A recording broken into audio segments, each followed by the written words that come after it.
Everyone feels weak at some point. But weakness is not in the body. It lives in the mind. One monk proved this with a single sentence. Strength is life. Weakness is death. At the edge of a dusty village road, a young man sits alone on a broken stone slab. His head is lowered. His hands are dusty. People walk past him. Farmers, shopkeepers, children, no one stops. Dust rises with every footstep. Bare feet step into the dust and stop in front of him. The young man looks up. An old monk stands there. Simple saffron cloth, a wooden staff, eyes calm, steady, fearless. The monk looks at him for a long moment and says quietly, "Strength is life. Weakness is death." The words strike harder than anger ever could. The monk adds, without judgment, "You are breathing, but inside, you have already accepted defeat." He turns and begins to walk away. The young man remains frozen. For the first time, someone has spoken the truth he was avoiding.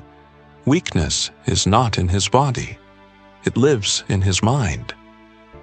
After a moment, the young man stands and follows the monk. They walk through the village. A shopkeeper lifts a heavy shutter with effort and pride. A farmer pulls a bullock cart loaded with grain. A boy rides past on a bicycle, ringing the bell, laughing. The young man watches silently. The monk stops beneath a banyan tree and says, "The world is the great gymnasium where we come to make ourselves strong." The young man looks around. He does not see a gym. He sees struggle. He speaks softly, almost ashamed.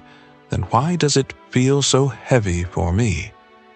The monk picks up a mud-covered brick, places it back down. "Because you see life as punishment," he says. "They see it as training." The words sink deep. For the first time, the young man understands. Life is not unfair.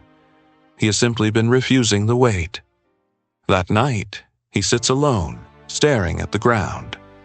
A thought echoes slowly. Talk to yourself once in a day. He realizes something painful. The voice he hears the most is the one telling him to stop. And that voice is his own. The next day, near the river at the edge of the village, the monk appears again. Water flows smoothly, without resistance. The monk places a small stone in the young man's hand. "Throw it into the river." The stone falls. Ripples spread. The river moves on. The monk says calmly, "All power is within you." The river did not stop the stone. The stone did not destroy the river. Life did not fight him. It simply continued. The young man finally understands. He does not need to control life. He needs to trust the strength already inside him. Later, standing alone on the same dusty road, no crowd, no encouragement, he makes a decision. Not loud, not dramatic. One quiet promise: I will not stop. He tries. He fails.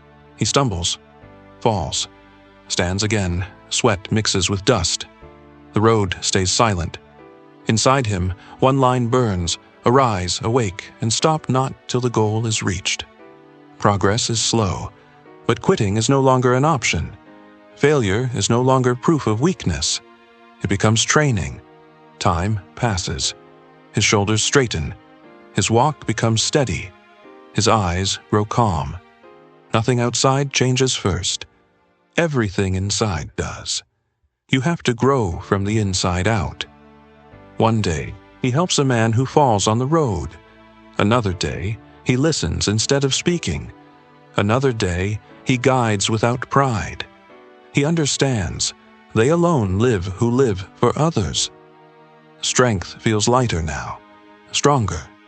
Years later, near the same river, a young boy sits silently. The same doubt, the same tired eyes. "I try," the boy says, "but I feel weak." The man smiles gently. He picks up a stone and places it in the boy's hand. "Throw it into the river." As ripples spread, he says softly, "Serve man as God." The lesson does not end. It moves forward. Because true strength is not shown. It is passed on.